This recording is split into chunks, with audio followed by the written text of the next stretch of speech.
নানা পরিচয়ে টানা 10 অলিম্পিকের সাক্ষী মহিউদ্দিন আহমেদ প্যারিসে গিয়েছেন বিশ্ব ভারোত্তোলন ফেডারেশনের অফিসিয়াল হিসেবে। মাঠের পারফরমেন্সে অ্যাথলেটরা ব্যর্থ হলেও সফল এই ক্রীড়া সংগঠক। যদিও দেশের ফেডারেশনের পদ আঁকড়ে রাখার অভিযোগ আছে তার বিরুদ্ধে। প্যারিস থেকে রিদওয়ান শোয়েবের রিপোর্ট।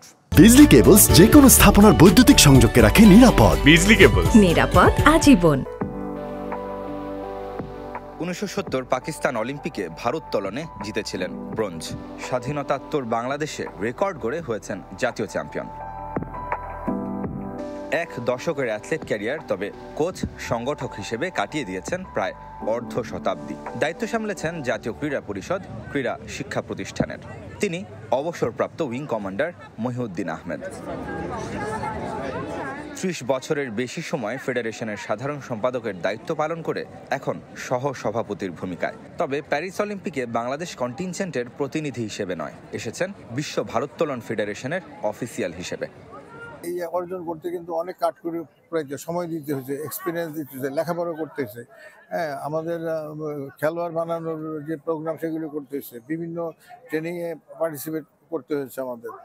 1988 সিউল অলিম্পিক থেকে শুরু।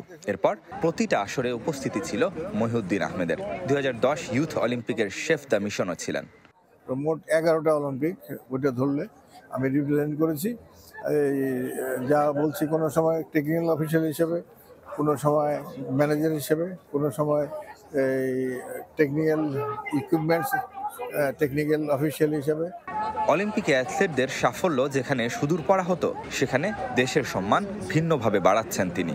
এই অভিজ্ঞতা দিয়ে ভবিষ্যতে আমরা খেলোয়াড় তৈরি, অর্গানাইজার তৈরি, রেফারি তৈরি, টেকনিক্যাল অফিসার তৈরির ক্ষেত্রে আমরা কিন্তু ভূমিকা রাখছি এবং রাখবো। তবে ব্যক্তিগত সাফল্য ছাপিয়ে দেশে বিশ্বমানের ভারোত্তোলকের আশায় দিন গুনছেন বর্ষিয়ানেই ক্রীড়া সংগঠক। Ridwan Shoaib, channel 24, Paris.